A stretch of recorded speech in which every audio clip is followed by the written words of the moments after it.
최근 화제가 된 이상한 변호사에 관한 드라마가 있었습니다. 어린이의 방송 사령관 강국호 그의 주장은 어린이는 지금 당장 놀아야 한다. 그런데 말입니다. 정말 이 시대의 아동이나 청소년들은 놀지 못하는 걸까요? 아니면 놀 수 없는 걸까요? 저희 TOP 기자단은 이 문제의 당사자인 청소년들의 생각이 알고 싶어졌습니다. 이제 마음 편안하게 쉬고 뛰어놀고 장난칠 수 있는 거 그런 게 이제 놀다라고 생각이 듭니다. 실질적으로 좀 편해야 논다라는 마음이 들 것 같아요. 밖에서 노는 것도 노는 것에 포함이 되지만 그래도 청소년 센터 같은 데서 막 사람들하고 어울리고 그래서 하는 게 저는 아무런 학업에 대한 제약 없이 쉬거나 자신이 하고 싶은 것을 하면서 시간을 보내는 것이라고 생각합니다. 편안하게 쉴 수 있는 곳? 하고 싶은 취미 같은 거라고 생각해요. 근심 걱정 없이 온전히 자신을 위해서 노는 것이라고 생각합니다. 사적인 영역에서 내가 하고 싶고 재미있다 느껴지는 것은 놀다라고 합니다. 예를 들어 평소에 노래를 좋아하던 사람이 가수가 되었다거나 그 사람에게 노래는 더 이상 노는 것이 아닙니다. 노래라는 행위를 공적 영역에서 하고 있기 때문입니다. 즉, 놀이라는 것은 사적인 영역에서 부담 없이 즐길 수 있어야 합니다. 그런데 말입니다. 의무에 대한 내용들은 많이 들어봤으나 권리에 대한 부분은 못 들어본 것 같습니다.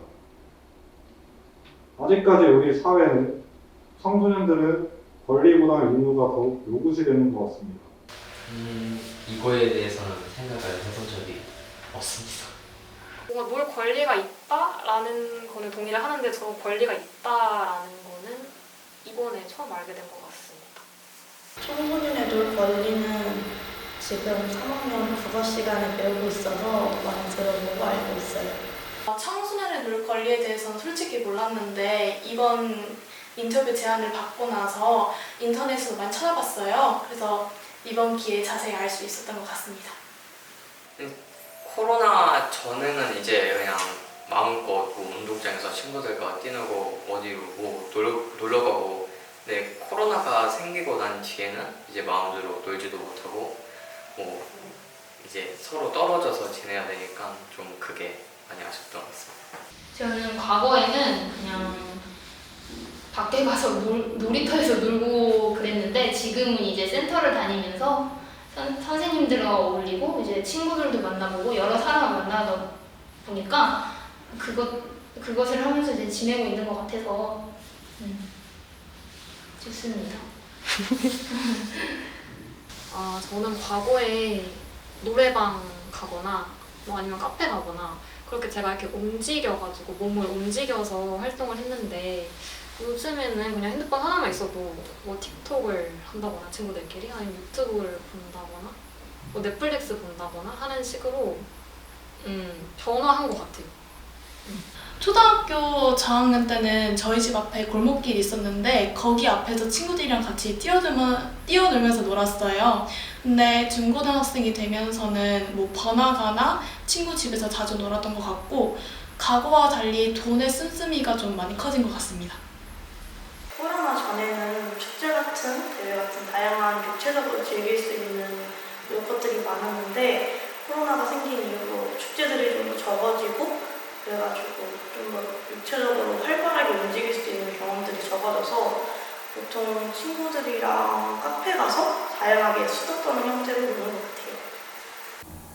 코로나 시기를 지난 이후부터 집에서 혼자 넷플릭을 보는 경우가 많고 운동도 혼자 하는 종목들을 주로 하게 되었습니다.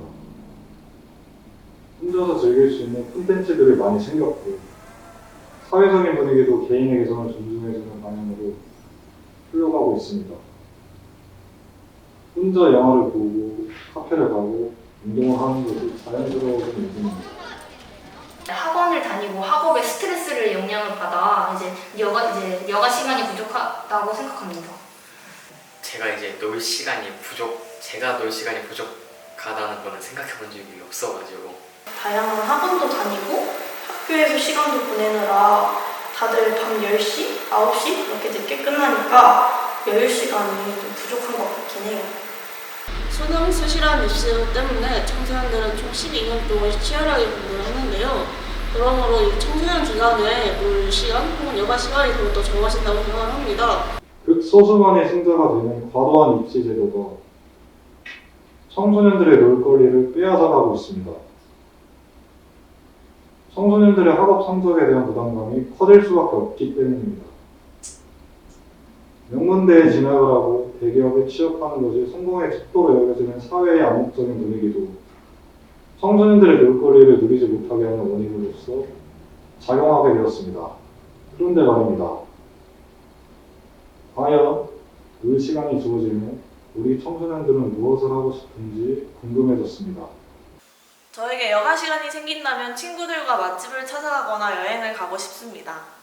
가족들이나 친구들하고 다 같이 함께 모여서 외식을 하거나 노는 것이 좋을 것 같아요. 아무런 연락을 받지 않고 집에서 혼자만의 시간을 보내고 싶습니다. 요새 너무 졸려가지고 잠만 잘 것 같네요. 저는 제가 하고 싶은 취미를 할 것 같아요. 다양한 언어 배우자던가 아니면은 바리스타 체험 그런 것들을 할 것 같아요. 많은 사람들하고 어울려서 센터도 다니고 국리화다 센터뿐만 아니라 다른 센터도 다니면서 그렇게 놀고 싶습니다. 게임도 하면서 즐겁게 그런 생활을 갖고 싶습니다. 환경이 조성이 되어야 될 것 같아요. 내가 놀아도 되겠구나라는 마음을 좀 가질 수 있도록 그런 환경이 조성되면 좋을 것 같고, 대한민국은 OECD 국가 중 학업률이 가장 높은 나라라고 생각합니다. 그렇기 때문에 학업 성취를 절감하고 다양한 동아리 활동이나 놀이 활동을 시간을 보내면서 학생들의 이 놀이 시간을 내리는 것이 좋다고 생각합니다. 학생들이 놀 수 있는 학업 스트레스를 줄여줄 수 있는 그런 제도들이 많이 마련됐으면 좋을 것 같아요. 저는 교육제도가 바뀌어야 된다고 생각을 하는데요. 수능이라는 좀 큰 입시제도를 먼저 바꿔야 청소년들의 뭐 여가 시간 혹은 수면 시간을 좀 보장을 할 수 있고, 가장 본질적인 문제는 우리 사회의 무한 경쟁을 강요하는 입시 제도가 가장 큰 문제라고 생각합니다. 그런데 말입니다. 정치권은 이 사안에 대해 특별히 관심을 가져야 할 것 같고, 학교 또는 가정에서 성공의 척도에 대한 인식을 좀 더 유연하게 가르쳐야 할 것 같습니다. 명문대에 진학하는 것만이 성공이다 라는 사회적 인식을 명문대에 진학하지 못해도 충분히 행복할 수 있다. 이 의견을 올려가지고 전화해야 할 때입니다. 중1이신 분들은 그냥 그 전까지 마음껏 노세요. 중2, 3부터는 시간이 없어요.